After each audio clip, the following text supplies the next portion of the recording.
Welcome to a brand new episode of the Real Life Podcast, a member of the Nation Network of Podcasts and delivered by DoorDash. Welcome to Real Life, everyone. What is going on right now? I think that I'm in love with Matthew Kachuk. Are you guys all drunk? Welcome in. Episode 327 of the Real Life Podcast, presented to you by the HGA Group. We love them very much. We love them. Is my mic on? I forgot to unmute My mic is not even on. I was going on a rant for my love for Sean Tully of HGA. Ran into him at the Oiler game last night. Him and his dad. Good people. Bunch of beauties. Anyways, episode 327. Chalmers is here. Jay's here. I'm obviously here. And it's the podcast debut of Business Dad, Chris LaBossiere. How's it going, excited. Chris? I'm good. I'm nervous. I don't want to say the wrong thing. This is the power of editing. We can say whatever you want. Tyler's here to make us sound good. This podcast has 327 episodes of saying the wrong thing. Yeah, that's true. That's kind of our brand. I didn't even know this was happening. But obviously there was some big news this week, Jay. Yeah, I had to leave last minute to do an interview for something that was happening the day after that we all heard about, which would be yesterday. And just so everybody knows, when he left, everybody in the room, other than Wanye, had no idea why he was leaving, what was happening. But we could tell it was big because usually he could push off a meeting maybe 5-10 minutes, but this one was. Oh yeah, I'm always pushing off calls and stuff. The podcast goes long, but this one I had to stick to. Yeah, like I did not know the day before the news was happening that this news was happening. Well, I was legally not allowed to say anything. Literally, you were the first person, your Chuck, to hear about this that I was allowed to tell because I finally got the green light and I walked out of my office because I wanted to tell someone on the team. Yeah. And you're the first person. What time was that? When was that? Maybe about 45 minutes after recording. So that's about 2:30. It was about 3:15. Yeah, on Tuesday. Yeah. Mm-hmm. Okay. Yeah. So a big thing happened. Yeah, big thing happened. First words out of my mouth, being the selfish human I am, were, am I going to lose my job? I was told no. Thank God. I'm back for 327, hopefully a lot more episodes. Yes. And you and everyone else. And I always tried to open it up with like my first thing after we talked, I said what was happening is, don't worry, this doesn't change anything. And I truly meant it because our new partners, my new bosses, invested in us because they believe in what we're doing and they're not here to disrupt what we've built and kind of the mission we're on. They're here to support and fuel it. Okay. So for anybody that didn't read the Sports Business Insider's article that broke the story, who's best in here equipped? I know you've done a ton of interviews, so I don't know. Should Business Dad explain what happened? Well, he could probably do it in proper terminology. I mean, we were able to really bring in a strategic partner, also like a private equity backed group that, it happens to be publicly traded. So it used to be private equity backed, now is publicly traded. And they're focusing on what Nation's focusing on, fan community engagement and kind of being at the, the intersection of what they call, gaming, sports, entertainment and fan communities. And, really what it was finding someone to help sponsor the future of this to become a much, much bigger thing. And, it was an acquisition without a doubt by every definition. But I think what I'm most excited about is that it's Oilersnation, Nation Network, Daily Face-Off, Hockey Fights, all those things, really do kind of remain independent as their hockey division, I guess, if you will, which is still going to be led by Jay and based out of Edmonton. And so I think it really is just a massive opportunity to provide some jet fuel working capital, but also technology. They have some pretty neat stuff in their technology stack and the platforms that they use for, community and fan engagement, obviously gaming and gambling, stuff like that. So a pretty cool play and definitely the best thing for the future of this organization and the future of the people that work in it. So, for us, it was a no-brainer. We are, as an investor, we're a little bit, I guess a lot of our investment gets converted into the stock of this new company, which is, so we're still around, but we're no longer in the same size and scope as we were. But for everyone involved, it's definitely going to free up a way bigger potential future for Oilersnation. Do you feel safe now, your Chuck? I think that's so. what I meant to say. Yeah, Chris has a very soothing voice.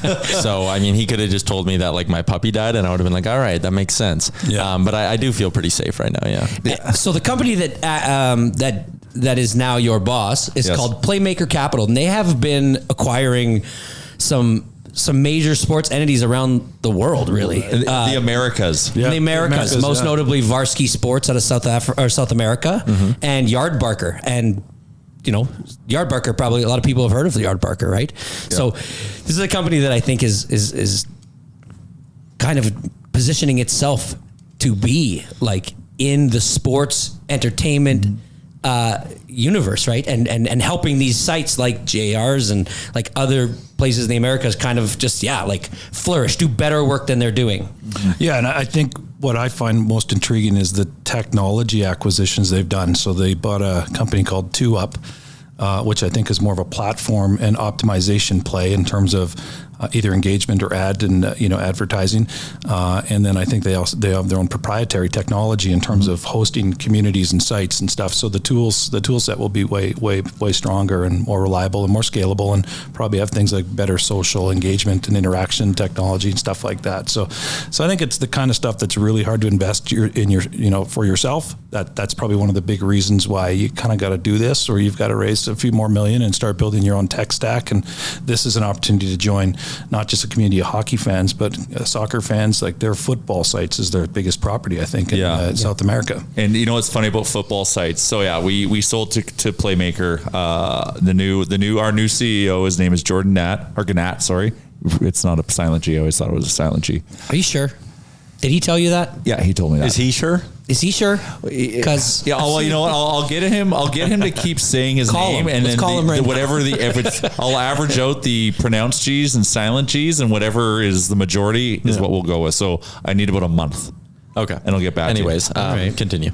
So, anyways, so their first acquisition was this network of soccer sites or football sites in Latin America that rolls up to the parent company, Football Sites. Mm-hmm. And what's so interesting about Football Sites is they were telling us their origin story, and it is like so identical to Wanye and I about how they're two guys, super fans of their small team in Argentina, and they had opposing blogs. But they both launched their own blogs about that, and then they realized they were better together. And then, even though edit government names, even though Wanya and I didn't launch two sites, we launched the same site.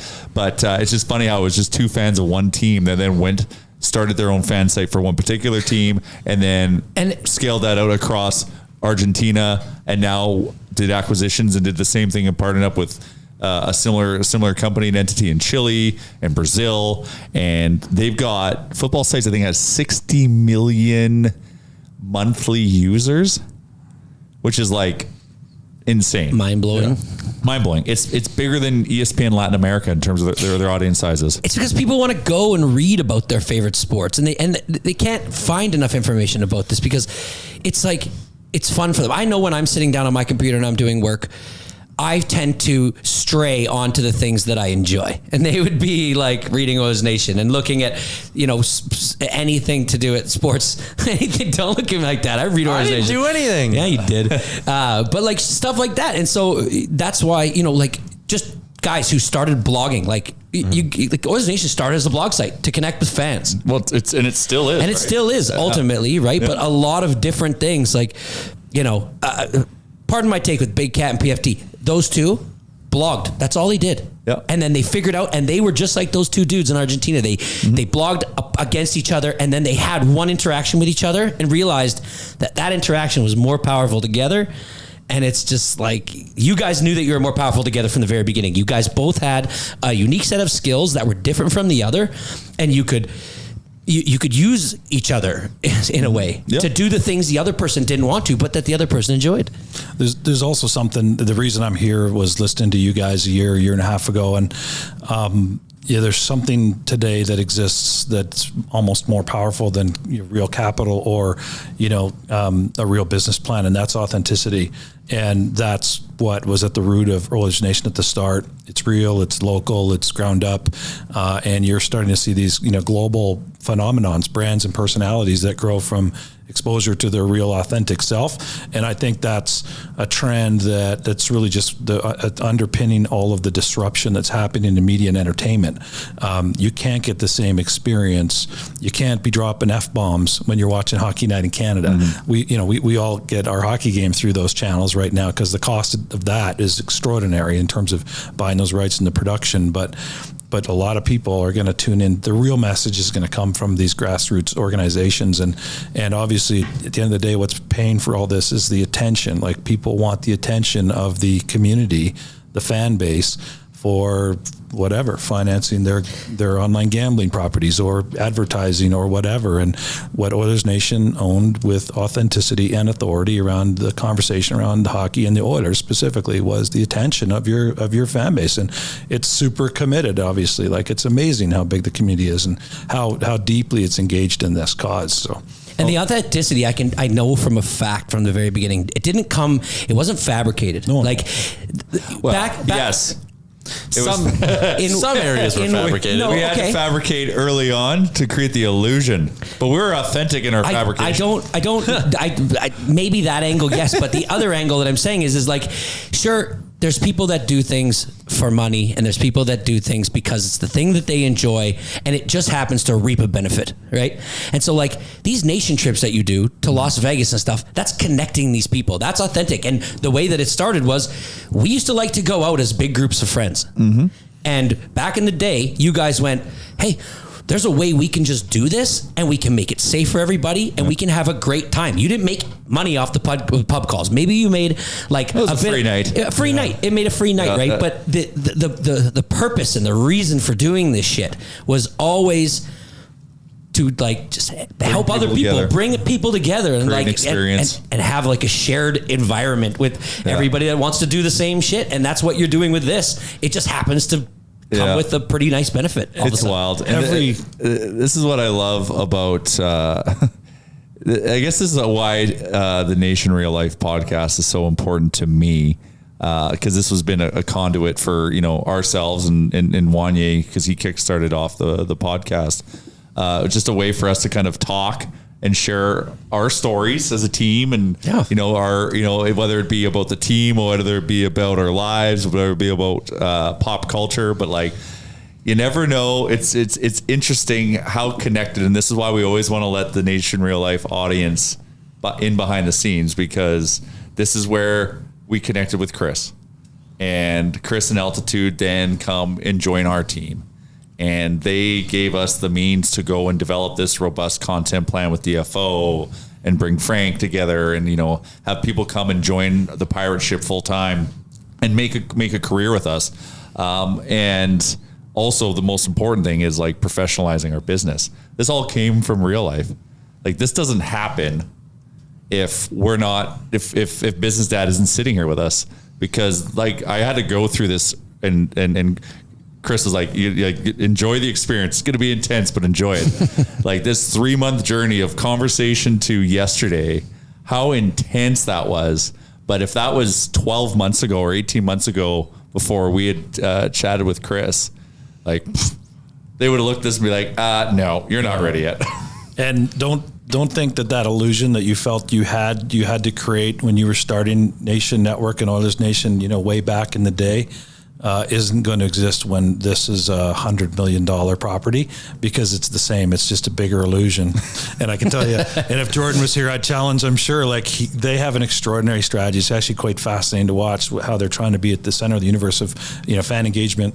But it is all about, creating narratives, and that's what you were doing early on, and you'll do that now, but on a much bigger scale and part of a bigger thing. And so, all business is ultimately about that. As long as you believe in what you're saying, it might not be real at that time, but if you believe in it, you'll make it happen. And then that's what kind of unlocks these interesting milestones. Yeah.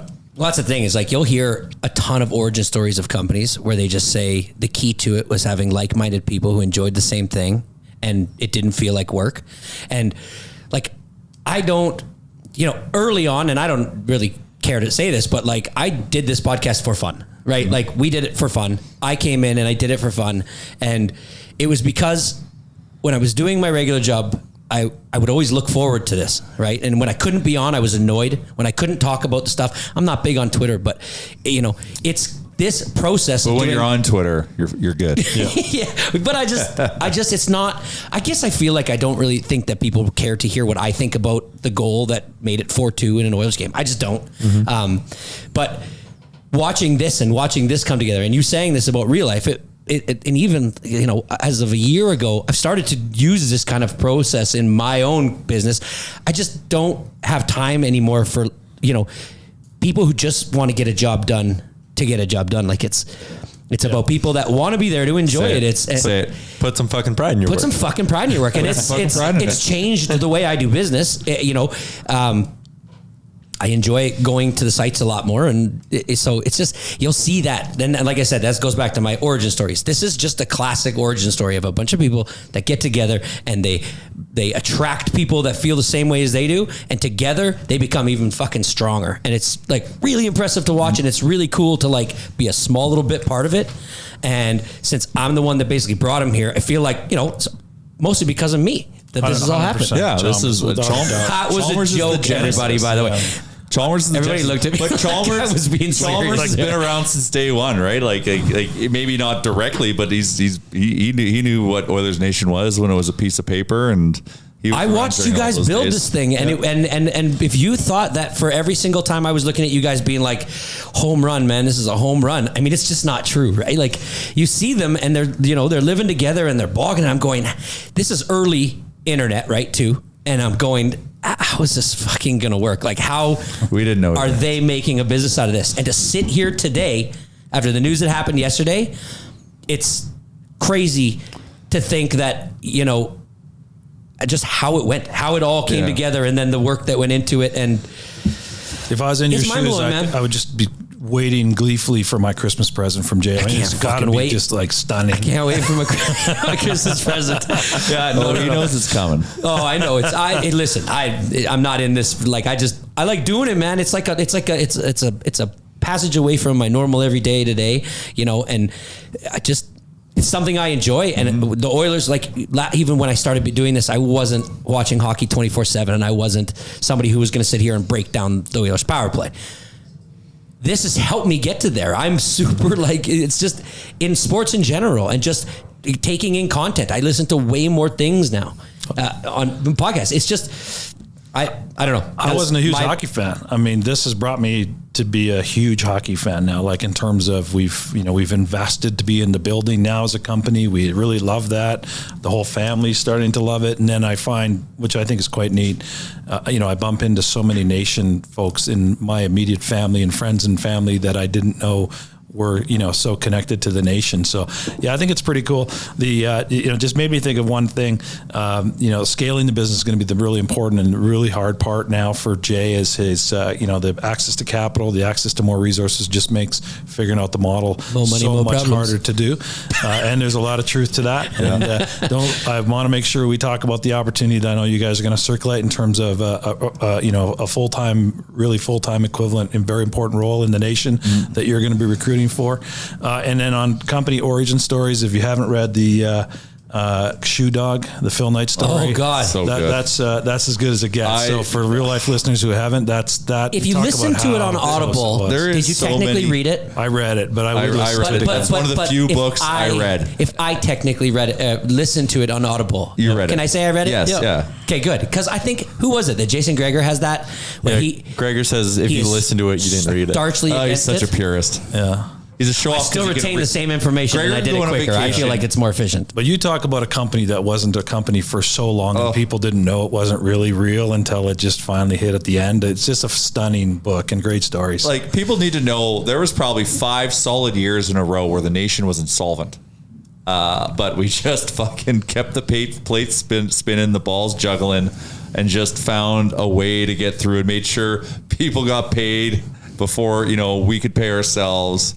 And it was a fucking roller coaster, and there was a lot of stressful nights. But the thing for me that allowed me to kind of just roll up my sleeves and just face the bad times head on was just the fact that I did believe in what we were creating. The reaction in the community was there. We just didn't know how to build the business yet, and so we were just kind of keeping things going until we figured out the model, because we were trying this, doing this, and that was digging down instead of digging up.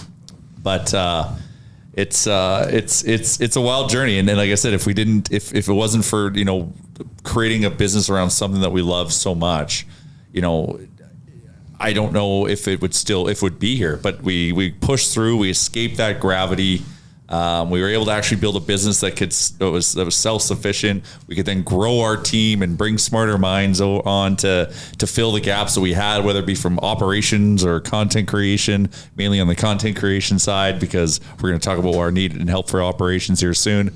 But it's been a wild ride. So I know we can talk about, and there's a 5-hour podcast we had one day about the whole story of the nation. So if we want to progress it then forward and not keep on this, there is going to be, because I'm a fan of the nation and I'm not particularly just on the inside, so I don't look at it the same way as all you guys. I know that there's a lot of people that saw this acquisition, and as a nation supporter, selfishly or not, they thought, what does this mean for me? Right? Because I saw the comments and I saw a lot of people asking about, like, are we going to a subscription base now? Like, do you have to monetize this thing? And Gregor was quick to shut that down, right? But I guess if I was going to be the voice of the nation right now, my question to you guys would be, how does this change my experience, and what maybe can I expect to moving forward really with it? Well, so for us now, it's about investing, further into the user experience, right? Like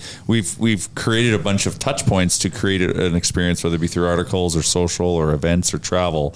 But now it's like getting deeper and better on that. So like better site experience, better executed events, like as opposed to going back to just the hilarity of how we ran the business. Like when we launched Nation Gear, what we would do is we'd pull the content team from the top floor of Little Brick, shuffle everyone down in the basement because we had 50 orders to fill. Well, they should actually be creating content. So we're actually doing damage to the business just so we can push out a few t-shirts. Some orders. Right. And same with events, right? Events, it was the content team managing, planning, executing on the events when they should just be either engaging with the attendees or creating content about the event. But that's just the nature of bootstrapping. Like, it's just like everyone has to wear 400 hats. Now we're in a position where everyone can wear less hats. Your Chuck, you might not feel that way because you do so much, but this allows us to go deeper and get better at what we're currently doing and then continue to bolt on to that. And yes, scaling is going to be a fun challenge for us because we've put a lot of investment into Daily Face Off. Like you can't scale Oilersnation. It's Oilersnation, but we can try and scale the model of Oilersnation into other markets where it makes sense. Right. And Oilersnation is an interesting one. Like it's one of a kind, and it's tough to scale, but we can definitely create an 85% version of it in other markets. That I truly believe in. And you're also building, I think, Daily Face Off, DFO, and Frank and what he's doing in terms of hockey content could easily be the loudest, most trusted voice in terms of hockey news and hockey entertainment. And that's a massive project on its own. Yep. I mean, that's one that doesn't, and this is a uniquely Edmonton, really, when you look at the product mix, it still feels a lot like Edmonton. And I think there's a lot of hockey fans all around the world, and you guys have the opportunity to get right in front of them wherever they are. And it wouldn't necessarily be through the Oilersnation brand. Nope. And I think that's the thing I personally need to separate myself from. And I've been putting my DFO hat on because now we have Frank, and now I feel the responsibility of having Frank and now having, your Remchuk there and Mike McKenna and this big, now we got a robust content team over there. So now I now feel the need and I'm getting pulled over there naturally, which is nice. So yeah, there's a lot of shit that's going to be coming down the pipe. So in terms of long answer to your question, it's going to allow us to do more. But I think it's the right answer. I mean, the fact is you can say to people basically, what you've seen us do in the past 5 months. I don't even remember when you guys actually brought Frank on board, but building DFO in 5 months or 6 months or whatever it was, from where it was as an idea to getting the two people, to getting them in place and then to what it is now. Guess you can say that's what we did before this we can just do a lot more of that now. Yep. Yeah. Like I said, it just allows, it'll allow us to create more and entertain more. And that's really kind of what it's about. That's how we're going to continue to support our audience. And that's what's going to allow us to grow our audience. And that is what ultimately is going to allow us to build a bigger business. And the Bcast is just going to get better camera work. I was on the fucking Bcast last night. That thing is blowing up. What? Bcast goes hard. Holy cow. The audience of that thing is growing like a fucking weed. It's amazing. But like, that's what's good to see. Cause like I've been pulled away in other things that I finally went onto a Bcast. First one of the season I went on. I was like, holy shit, this is a vibe. You know what I think it is? Winning. Like that helps because as much as you want to see Bag Milk eat disgusting shit, it's a lot more fun to get on there and see, look at his beer can and just have him bring in people all feeling the vibe, you know, in the comment section and talking about a great win and positive shit. Like that is going to drive. So like, it doesn't hurt that we're winning, but so I'm glad that the Bcast is growing. That what I associate it with is I remember as a kid and early as a younger man, my first wife, her dad was an off-ice official with the Oilers, so we'd go to the game. We'd get the luxury of going to the game, and then we'd get in the car after the game with him, and the radio was always on after the game. Like that was when you kind of got that moment of recapping the game and stuff like that. And I think this is the virtual version of that. And I think it can be replicated in every community and every team. And cause I can't remember last time I turned on the radio. No offense to Mr. Gregor. I'm sure he's going to hear this, but it's just not how I consume content anymore. It's not, and I think that's what's changing so dramatically is people are going to watch that on Instagram. Habits are changing. Yeah, no, habits are changing. That's why it's important for us to like play on all these platforms and learn. And that's the other thing that's going to allow us to be better on all the platforms. Like, now we have Waz, and now we actually have a pretty good TikTok channel, right? Like it's allowing us to do all that stuff because we want everyone's got different tastes, right? And we want the nation to try to talk to each and like all those different kind of people that like different channels and create the content that resonates on those channels to be able to serve them and try to keep them as Oilers fans or keep them as hockey fans and keep them engaged with this because it's more just. It is a community, right? It's more than just about it. Like it's about going to a game, but like having it feel a little like it's something, and you're a part of something, and connecting with people, and you see wearing a hat, or you're at an event, like you're creating something where you feel like you're a part of something, and that's truly kind of what the cool thing is here, and the power of what kind of has been created here. And yesterday was really surreal because like all the comments and phone calls and texts and all that shit. But these are all just people, have that song playing constantly in your truck? Well, but these are people that like Brad Stepanko, like the creator of the Neon Nation bomb, like a bearded Brad, like a celebrity within the Nation community, right? Like these are all people that I'm like, no, thank you. Like it's like we created this, right? So it's wild to see all this stuff. So anyways, I can get as sentimental and deep on this as possible. So I want to keep people entertained and engaged. Go ahead. I was going to say, I never lose sight of the fact, and I remember watching a Hockey Night Canada once, long time ago, and Don Cherry looked at Ron McLean and he says, "Don't forget, we're just selling beer here." And you're probably, don't lose sight that this is all about fucking gambling. There will be a big chunk of this about sports betting, and there is a worldwide thing changing in terms of gambling legalization, and that's going to be a big part of it. But that's part of the lifestyle now. Like it's part of the community. Yeah, it's part of the community. Like I love nothing more, and we brought it into the content more because as we learn more about it, it's funny now how the conversation changes. It's about hitting your prop. And then just bragging that you fucking hit Connor over 2.5. But they go hand in hand. Have you guys, as somebody who bets on NFL football regularly, like I don't bet on hockey so much, and definitely not on baseball, maybe a little golf. But last night. NFL football is one that I pretty much have action on almost every game going. And if I don't, every game. So in some respects, maybe an early game, but if I forget to place a bet on a Sunday night football game, and it's just a middle of the road couple teams, why watch it? I lose interest. And so, like, to say that this was all about sports gambling, it's like that's totally fine by me because that is engaging. And if you don't have, if you can responsibly have a good time gambling, it is one of it's like hockey cards to a 10-year-old.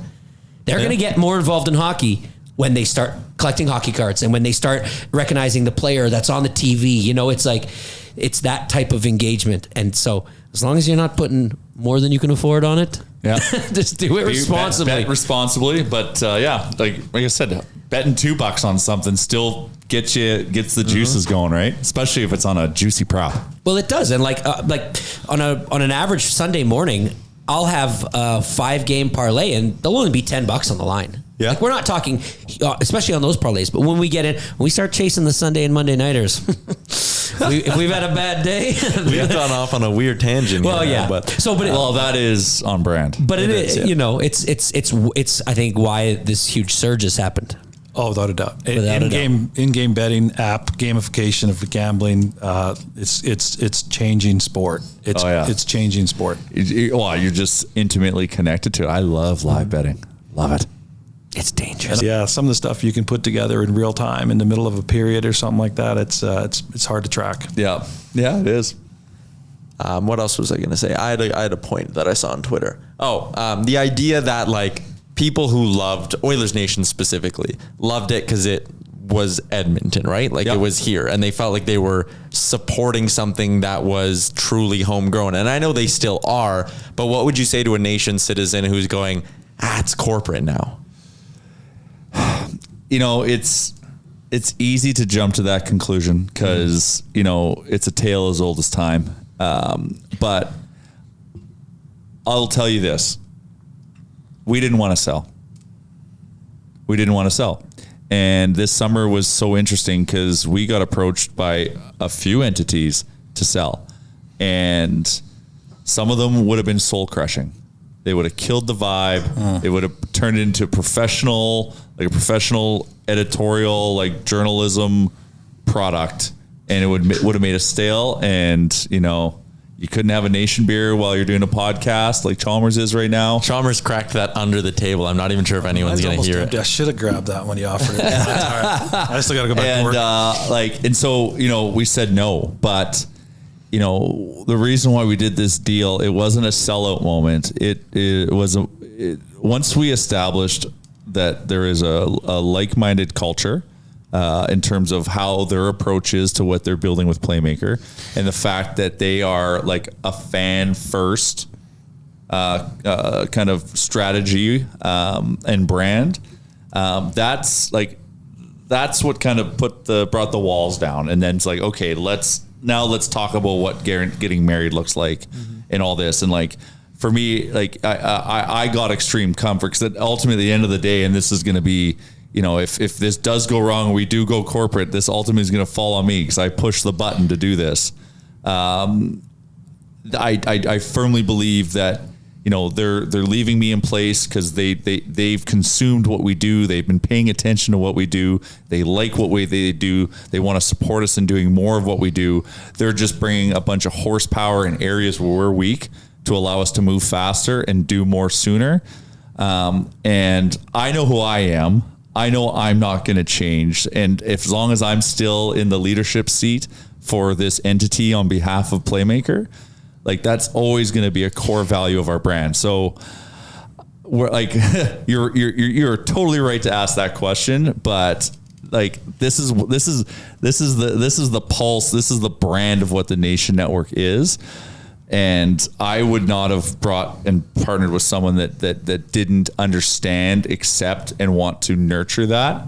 And I firmly believe that Playmaker is here to let us keep what we're doing and just enhance and give us the means and unlock the opportunities to be better at it. Tell me if I'm wrong here. Let's pretend you live in Wabamun, the lake, and you have the convenience store, and it's a little mom and pop shop, and they have great stuff. But some big company like Shell comes in and buys it. They continue to have it be called the Wabamun store, but now you have better products inside there. Is it losing its hometown flair? Not really. It's just having more access to provide you with better things. It's still in Wabamun. It's still family owned. Mm-hmm. It's just got better means, like better access. So it's got more Slurpee flavors. It's got more Slurpee. Hey, maybe better beef jerky. Maybe like beef casts aren't going anywhere, and like there's an entity I'm sure that'd be like, why the fuck are you doing a beef cast? This is. I mean, that's a decent analogy, Chalmers, but Probably not the best. I'm not good at this. The one thing. We didn't invest in this. Just under a year ago to be out, and so clearly it wasn't something that we kind of had on our radar early on, but.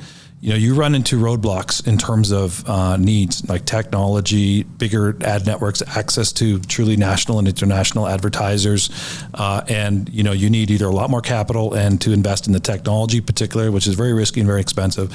But the one thing that I really felt strongly about here is that the way that the Playmaker folks have structured their businesses, hockey is an entire subsidiary.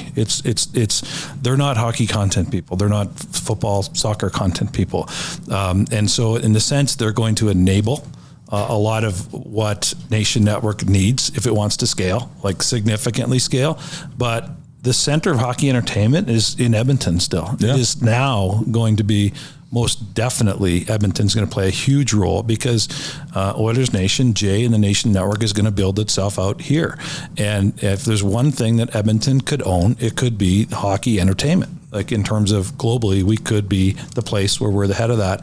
And that's their expectation too. So knowing that you had made an investment in an office and overhead and people and a lot of things and running it from here was never something that they shied away from. So I think it's quite a bit more decentralized than I think might expect from a corporate entity. And I think the one thing is they're certainly going to let you keep your voice because they respect that you're directly connected to the fan. And you start to change the tone or the style of any of that, and it could fall apart immediately. So I think it's not something to worry about at all, other than the websites, the web experience, the fantasy tools, the gambling tools, all those things might just get way, way better. Other than on Nation trips, you get a limo, and you get a limo. We all get better stuff. We all get first-class flights now on a Nation trip. Yeah. Writing that one down. If you're going to, not just us, I'm talking...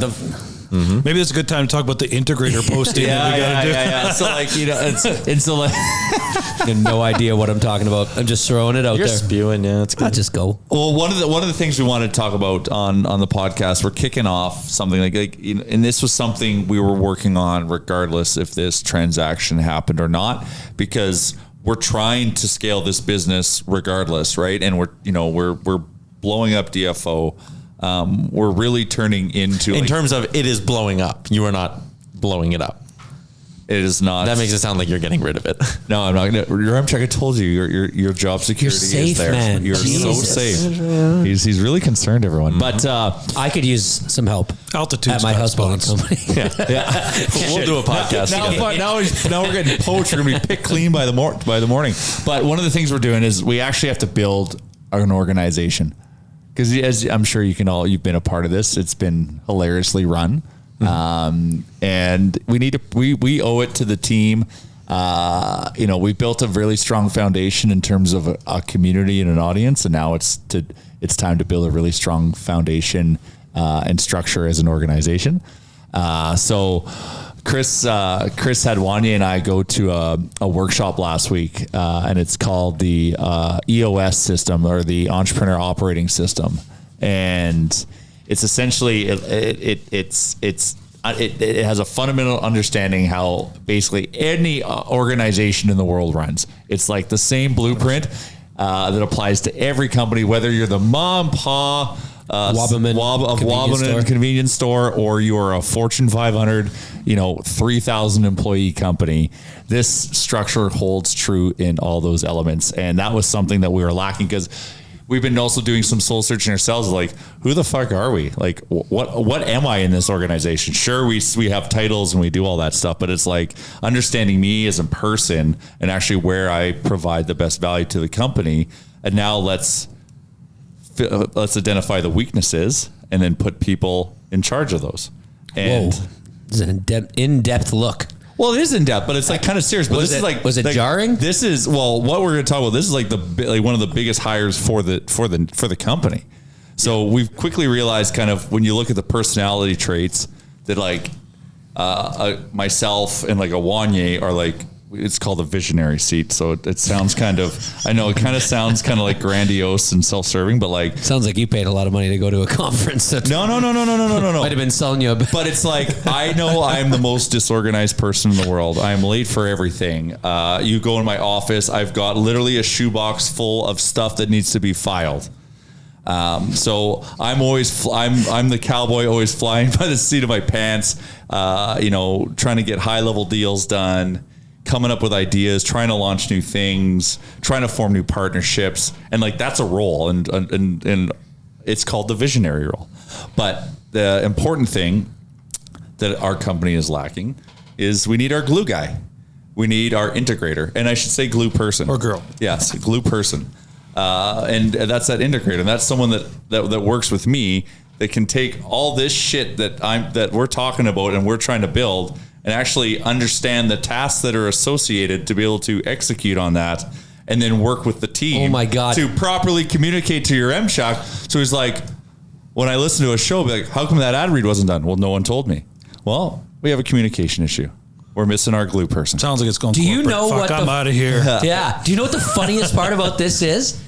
Is when you and Wanye started, you were his glue person. I had to be. He was the one that was just fly by the seat of the pants, and you were the one that had to figure out how to make this shit happen. But that was the thing. I was determined to figure it out to get it to a point. But I was sitting in a role that I'm like, that's not. They me. used to have a mail table. Do you know what so we went to their house and they had a kitchen table and it was the size of like a foosball table and it just had stacks of mail unopened.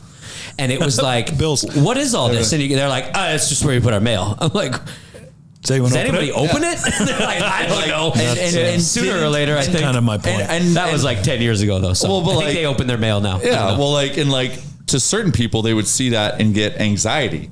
And I'd be like, fuck, whatever. Let's think about 765 emails. Let's get ready for the game, or let's get ready for whatever. But that is a very important piece of the business, right? So it's just making sure that we have the right set of eyes and stuff. So we're in I won't say dire need. Obviously, we've been doing things. We've been pulling things off as is. But if we're really going to go scale, we need our integrator. Yeah, you do. Yeah, and it was funny. No, sorry, before you jump in, we identified the kind of the goals and the weaknesses and the things we need to address.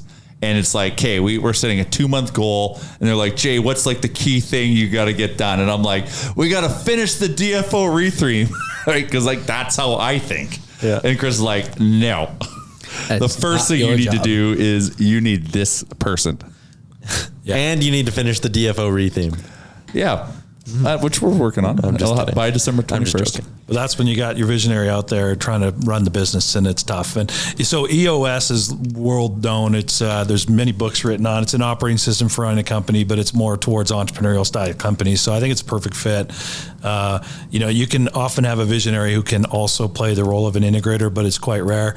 But you always need a visionary. There's nothing without someone with a vision for the business, and Jay's clearly that. And an integrator, I mean, the funny name they came up with here was kind of president and general manager, and trying to track along what a hockey team would be. And you need that kind of GM that's going to kind of make sure everything's running and the trains run on time and stuff like that. And then you talked about every company's the same: sales, finance, and operations. It's really that's it. Sales, operations, and finance. Every company has those three functions in it. And I think this is a multi-million-dollar business now with employees in the States, all kinds of different dynamics. And so all those things need to get, dealt with and touched well. And I think you start with find your integrator. You find other side of the coin for Jay, who's, probably a calming, thoughtful processor style mind. And what I'm excited about is using the network to advertise for the posting. I think it's going out today or whatever. And that's really exciting because somewhere in the nation is someone who fits that profile, and hopefully and almost certainly they're going to be based in Edmonton, probably sitting next to Jay. And Altitude would have, I don't want to say insisted on it. We wouldn't have had that authority, but we certainly, as the role we were playing at the time, we felt like it was a big need. And without a doubt, if you want to scale the business and be every state and every province and every continent talking about hockey and attracting the talent you want to attract and stuff, you're going to need to strengthen it up a bit.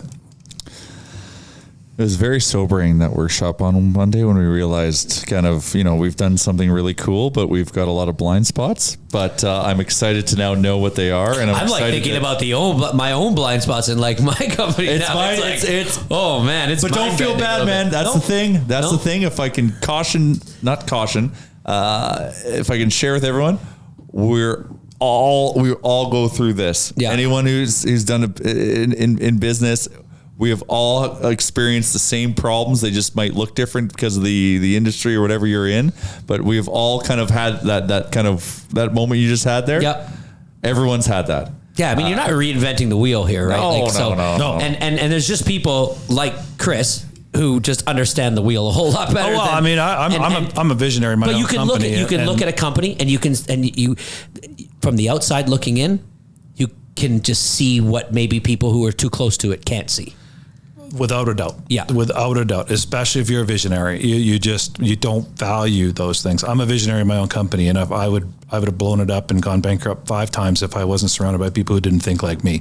And without a doubt, you get this massive bias because most entrepreneurs are truly in love with their own ideas, like literally truly in love with them. And they don't see, love is blind, as they say. So they don't see those. So I'm going to ask a selfish question that might pertain to a kind of my business, but finding people like that and then knowing when you have, is that a feeling? Do you just know? How do you find the people? How do you know these people? If you follow the systems, and again, this EOS, I mean, the book that's most known for talking about this operating system is called Traction. If you find it, I mean, you got to do all the work. You got to do what's called a role scorecard. You got to write down the role and all how the role's connected to the core purpose of the company and the vision and values of the company. And so you do need to make sure you seek out alignment, and then there'd be best practices to make sure that alignment exists. There's no bullshit. It's a lot of times it's pure instinct. You can tell it's a feeling when you're sitting across from the right person. But if you don't do all of the other stuff, you can make horrible decisions and hire the wrong person. And I've definitely done that, and that is can be catastrophic too. So especially, but someone like an integrator is going to have very unique but very specific personality traits, right? They're the ones who like checklists, and they're the ones that maybe are more process thinkers. They're not going to say much until they've thought about it for a bit, and then they're going to want to hold people accountable. So we did the accountability chart for Nation Network, and it was laughable because, of course, there was basically the 5 boxes that should exist in virtually every company: operations, sales, and finance, and then an integrator and a visionary. And Jay's name was in all 5 boxes right now. And that's the problem. You cannot scale that, right? You just can. So God. It's going to come together. And I'm super excited about it because I want this to be the best for Edmonton and the best for the team that's there. And I think that it can be, but you gotta unshackle some of this stuff and take some risks. And frankly, it all leads to the fact that you need more capital to do that, as you need to invest, right? You're going to go through periods of growth where you're not going to be as profitable because you're hiring a lot of overhead that you wouldn't normally bear. But to do it, that's how you go from X million to Y million to whatever. So yeah, it is all about scale. And frankly, that's how investors get excited, is when they see a growth, if they see a growth chart, but no sustainability to that growth because there's no, foundation. You basically you've built the attic without the foundation and the main floor in many ways. When you have a visionary just running around doing whatever, that shit's going to just fall over eventually, right? So it's kind of boring. It's definitely businessy, but it's much needed. I don't think it's boring at all. And it's insightful, cool. and we wanted to talk about it on the podcast because this is the place where we talk about the business, and we make major announcements is always through here. So we wanted to kick off the job posting through here because Chris was a listener and is a listener of real life, so you never know who your audience is. Okay, so kick off the job posting. What is the job posting? What exactly are we looking for? I have it in my hand, Chalmers. Let's do it's it. Nation Network General Manager / integrator, I guess. So, it's the integrator of vision. So monitor and guides the movement of each captain. That would be the 3 departments. Provides strategic direction and communications between our visionary president and our team captains. trusted advisor to the president, will execute their vision using a mix of analytics, strategy, and process with knowledge of the inner workings of the nation. So it is, there's more here. Obviously, the development of support systems, P&L, and business plan focus. So this would be the person that would really be able to watch all the beans getting counted. I like to spend the beans. Create a company-wide culture fan experience. So I think this person's integral to really the internal culture and the team dynamics, recruiting people, building a great employment experience, alignment between Marcom, sales, operations, and then someone who's got integrated experience ideally in their previous job. That's be the biggest qualification. Someone who understands business concepts, financials, those kinds of things. So. It doesn't have to be, integrator is not a job title at most places. So it's really more of a personality type and someone that does things to ensure that everything's, reliable and scalable. And so I think it's out there. It's someone that works in it could be an accounting firm. It could be someone that, but what I'm pretty sure is it's somebody who aligns with this company's core purpose, which is the fan experience. You haven't perfectly defined that, but that feels like what it is right now. And so it's probably a big hockey fan and would love to be part of this story. And to be honest, I think what I'm excited for anyone who works at the Nation right now is you're really on the ground floor of what's going to be a very fast moving and fast growing opportunity. And you're going to be part of a very much larger thing. And that's going to be pretty exciting because there'll be some real exposure to fast growing kind of, big capital S sports entertainment shit going on. So. Wow. Yeah, it's insane. There's probably a lot of people out there that are thinking to themselves, how can I get into the Nation? People who've always wanted to be on the inside. Yeah. If you think you can do that, what do you do? If you think you can do that, what do you do? Do you just show up at Dog Patch? No. Have a beer and wait? We give you Tyler your MChuck's email. It is Tyler and he fields everything and he'll meet there's going to be a posting and it's going to have a link to it and all that. And the one thing I'll tell you about is everybody will try to bend themselves into pretzels to try to convince you that they're an integrator.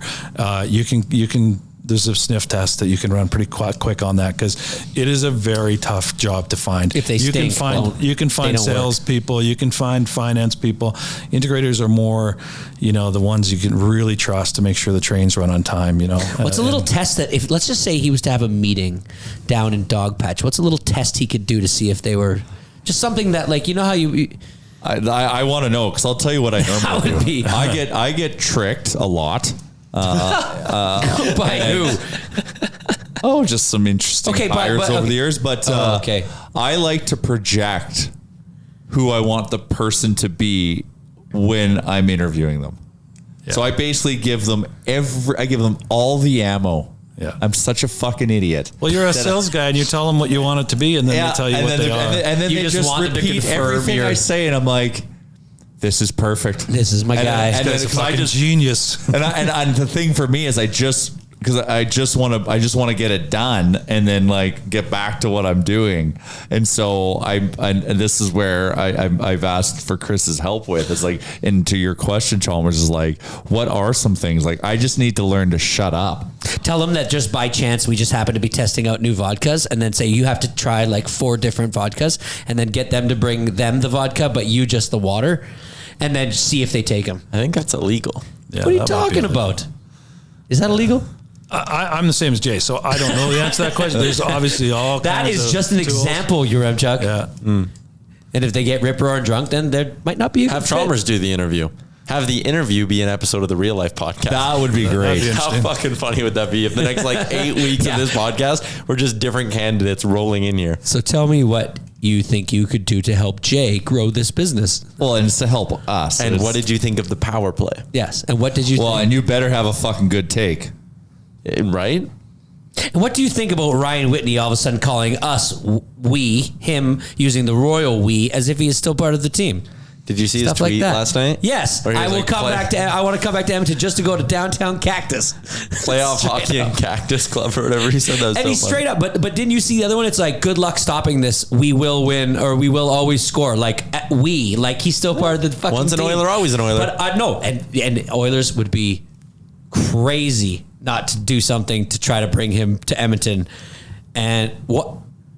then the nation should. Somebody fucking needs to. He is a comet right now in the We're getting hockey off world. topic, Charles. Isn't he a competitor? Off topic. He is a competitor. Is part of the You know topic. who he works for? Competitor. You think that? Okay, I don't get that. This is corporate I won't now, get man. that. Yeah, we're corporate now, Charles. You can't be doing that shit. Hey, remember those two guys in Argentina that were competitors, and then they made Varsity Sports, and now they're on the same team. There Chalmers, you you go. got your stories all mashed together. Yeah. Is it not Varsity Sports? Varsky is a personality that Playmaker just signed who's got a large media Well, presence. who are the two dudes in Argentina then? What was their shit called? I know Federico is one, and I can't remember the other. Not their Federico's the one we actual always hear names. about. Never mind. Oh, Federico, All right. my boy. Bola VIP. Bola VIP. There's a cool map I saved with It's everything called on it. Synergy, guys. Look it up. Oh, okay. Also, so there's this cool map that Playmaker has that shows other companies. The Oilersnation logo seems a little bit too far south, doesn't it? That's objectionable. Can we pull the fucking deal off Okay, the table? so here's- it looks near- like it's in the near Northwest Calgary? Territories. Okay. I got to bring this up since we're doing that. This Do you was understand? Oh, sorry, that was the Daily Face-Off one. That was in a. Oh yeah, that was those in- logos are so similar. Yeah, but yeah, the Oilersnation one looks too high. The Daily Face-Off one I thought was too south. Well, because we are the North. Fair enough. so. Anyways. Just to bring that up, it was as quoted from the Sports Business Journal. Edmonton-based media company whose portfolio consists of over 10 digital properties, including subsidiary, Daily Face-Off, and other sites concentrated on hockey such as Canucks Army, Flames Army, the Leafs Nation, Wings Nation, and HockeyFights.com. What's missing? What's missing from that, guys? Oilers Nation? Is Oilers Nation by any chance missing from that? It sounds like it's missing. Business Insider, come on. Well, Come Three Down on. Nation's definitely missing.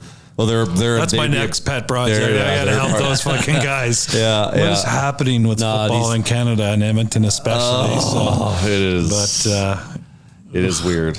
What's happening with what? football in Like Canada the Elks? and the Elks, and it's it seems Are we toxic. buying the Elks? That's a whole. Are we buying problem. the Elks? They are community. Are we buying the Elks? Well, that might be the You want problem. to? Is they We can are go community 50-50. owned, but Elks Nation? Just me and you own the Elks. Me. Did you get some big it'd windfall recently or something? it'd probably do better.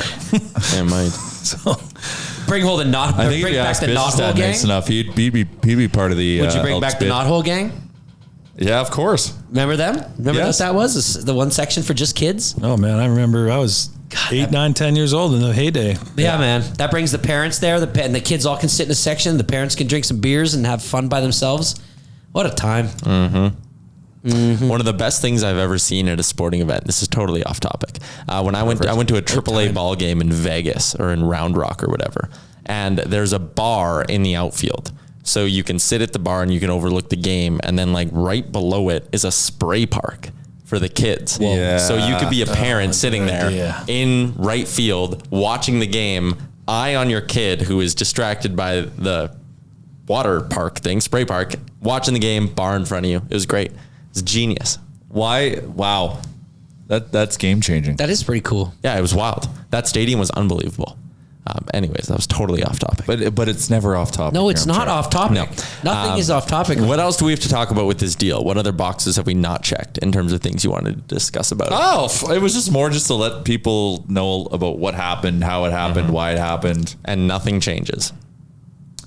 Oh, lots is going to Lots change. is gonna change. Things No. will only get Your better. rem Things will only get better. your rem chucks No. roll gets flipped upside down, but everyone else is fine. No, you're not going to ever have to pay for a subscription-based model. Unless That- you want to pay So for the just so daily you know, some face-off context optimizer. on that. Yeah, exactly. So some context on that is we are building a subscription revenue or introducing a model into our here we go. ecosystem. And that's for our premium DFS tools, fantasy tools, Yeah, but gambling that's tools. normal. So if you but it go- is, but Yeah. but you know, it was Playmakers talking about it as a subscription revenue, which it is.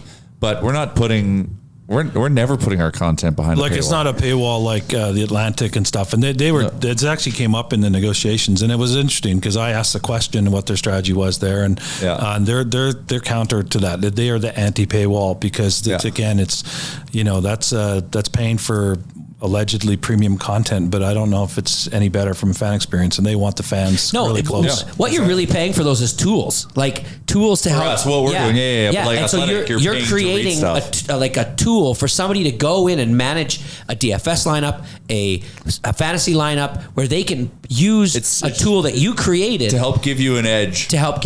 Which then, that's why it's okay. Like you play in a fantasy with your buddies, you pay $50, you have a chance to win $300. Sure, paying $20 for the season for a league sync lineup manager, like I think that's where 100% makes sense. That's, of course. Or you love playing DraftKings and you play DFS hockey every night and you want to get intense and nerd out on how you want to stack your lineups and filters and this and that. Like this gives you all that without having to build some crazy robust you Excel. You ever, Chuck, a daily DFS spreadsheet. Hockey fantasy podcast? Brock does that. Join it. Face-Off. Yeah, go join Brock on the Daily Face-Off fantasy That podcast. optimizer on Daily Face-Off It's fucking intense, man. I spend about an hour a day doing it. Like, I'm not even kidding. It's sick. Yeah, like you can just geek out on it and you can generate a shit ton of lineups if you're committed, if you're like, depending how deep you go. And it'll just set you up better for a chance to win. Like I use it for football. And now I'm going to start using ours for hockey. And it's a small price to pay to have the ability to chirp your friends because you won. Yeah. Well, exactly. Well, like I subscribe to an app for fantasy do you? football. Which one? Well, I'm not telling you. Well, why not? Tell me. Fuck off, Charles. Like there's like 4 in the world. Like it's not like it's. I'm sure you're probably. I am also subscribed. And I don't agree with any of its trade. Sometimes I don't either. Yeah, that's I don't use it for the trade analyzer. It's more of the cheat sheets that I like. Yeah, cheat sheets are nice. I will say I've got my father-in-law staying with me right now. He's 84. He has been a Leafs fan since '58 when he emigrated here in Ireland. He is hardcore, and so we've taken him out of Toronto for 2 weeks before he moves into a home, and we're struggling to keep him entertained because we're not getting Leafs hockey. So I found this Leafs thing on Amazon. And of course he's writing Amazon down on his little notebook in his shirt pocket. Like he's going to subscribe to Amazon. He doesn't know where it exists or what it is. And we watched the Leafs. I don't know if you guys watched those 5 episodes of Leafs and All or Nothing, which was fascinating for him because his brain is always associated Leafs with, broadcast media hockey games. This is like guys in the locker room, fuck this, fuck that, all kinds of cool behind the scenes shit. First of all, the first takeaway I had was I hope they do that with the Oilers. Although I wonder if it was a distraction for the Leafs last year, having those guys in the locker room all the time.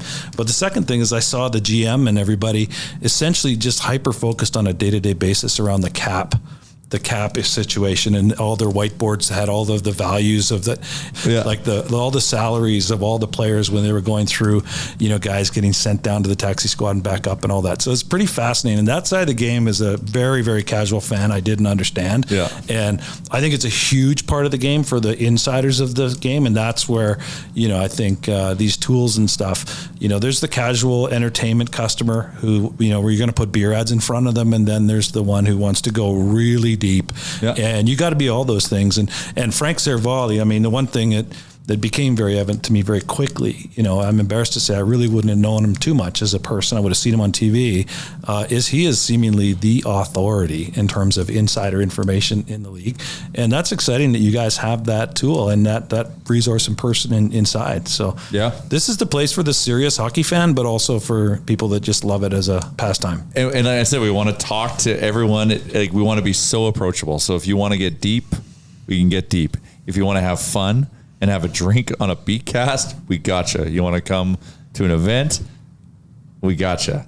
And you want to nerd out on tools, we gotcha. If you're an NHL fighter and you want to see the past fights of the person that you're going up to fight the next game, go to hockeyfights.com. But you think, Jay, and honestly, I never really thought of it in that context, but I'm sure it's an important part of the playmaker strategy. Do you think the hockey fans are going to, be in the same platforms and start to really, look at the football community? Like it is, you become part of the playmaker group, and now all of a sudden you have all these adjacent other sport communities next to you. So surely there'll be football and basketball and obviously soccer, football and stuff like that. I wonder how that experience, if you're in the same platform, getting access to the same kinds of things at the end of your your clique. It's like when you get into the ESPN world online, you may stay there, like in terms of fantasy tools and everything that go with it. I think it might be fascinating. And ultimately, like that's what it could lead to, right? It'll just that connectivity to just a deeper offering as our journey with Playmaker continues.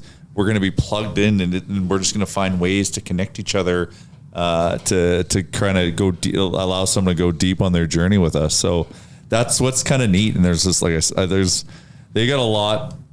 They're like, I don't know, like they've told us in terms of their approach, and now they're going to market to knit together this network, which, everyone's gonna. For me, as Playmaker continues to grow, it just allows us to continue to grow ourselves, but grow what we do for our audience. And the most interesting fucking thing. This is the most interesting fucking thing, Tyler. Okay. You're a diehard Nation citizen. Mm-hmm. Me too. A lot of people yesterday like to be like, I've been following you since 2009. I've been following you since 2011. I was part of Real Life from the first episodes. Like it's interesting. People kind of telling me when they joined the conversation or joined the community. Well, in this situation now, Oilersnation, the Nation Network, is no longer a privately held company. Correct. It is now available to the masses. We can all own the nation. We can all provide value and help continue to grow all this. So that's what it's an interesting thing. So this can now be a community-owned property. So you're a couple clicks away from being Jay's boss. Yeah. You need 68 cents is the price, the first price entry. You got 68 cents. Yeah. You got me. You got your Jay's boss. I work for you. So, but that's what's interesting. So it kind of just allows us to bring the community in a little bit more, and people want to join that ride, they can, right? So it's interesting. Like I don't know. I don't know what to say. It's been so surreal. I'm still processing this, if I'm going to be fully honest. Are you still processing Eichel being traded too? I am, but that's not where I was going. I was going to tie in a nice ad read by saying, if you need anything hockey, we have you. And if you need anything underwear related, Twig and Berries has got you. And I noticed on their Instagram, because Christmas isn't that far away. They got a new kind of box here, and it says, "Keep your jewels jolly," and then it says "ballsy" underneath. And it's for the holiday season. The sack pack, it sold out fast last year. It did. But it is back. I love the sack pack. Twigandberries.ca, promo code Nation15 gets you 15% off. You know who's fucking skating around the ice with his sack pack? Zach Cassian. Welcome back, buddy.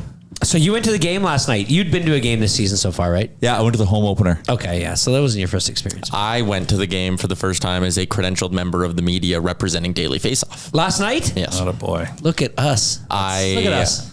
That's coming to an end soon. Sorry. Yeah, I know. I'm fully aware of that. I'm kidding. They had some dishes of Halloween candy. I have another story, but I have to say it off the air. But they had little dishes of Halloween candy. So I had a thing of Runts. Do you remember Runts? Oh, yeah, I do. What's your favorite food in the Runts? Yeah, I was a banana guy. Orange. Yeah, I can. Here's the thing about Aren't you glad I said banana?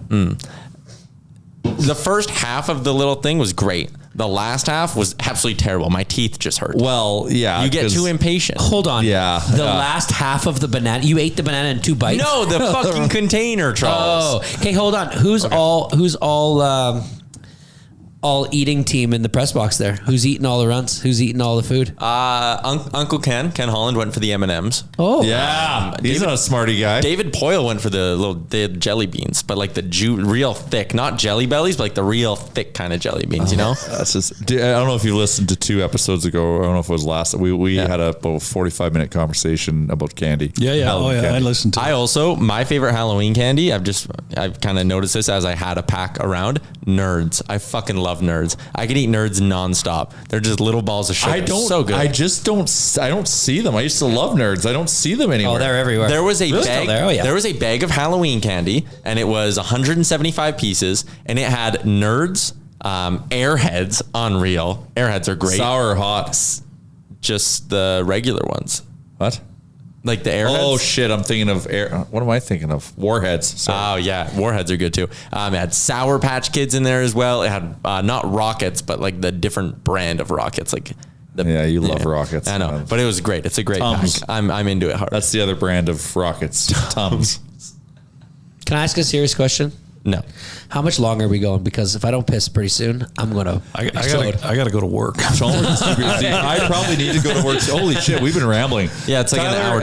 Edited this down to No, don't. 59 minutes. I'm kidding. Hey, usually I get in shit because, okay, 2 quick things and then I'll wrap it up. Usually I get in shit for wrapping up the podcast too soon. The last 2, I've been letting them go. So Oh, it's great. we talked about that or the thing you and Wanya went to. And when we didn't do a podcast 2 Mondays ago, everyone on Twitter was like, fucking your M truck, avoid the grind. Jesus, that's why we don't have a podcast today. The conference is why. I was ready to record. You were not. The sobering workshop. Is this the EOS day? Like, that was the day. 4 guys in a room just fucking talking about the future of the business. That it's a conference. Is that how you sold it? Well, no, it didn't feel like a conference. I mean, there was no drinks. This is why I need an integrator. I can't. He sold it a lot better than that. I didn't know you guys just went to a bar somewhere and drank. No, it was facilitated. No, it was pro.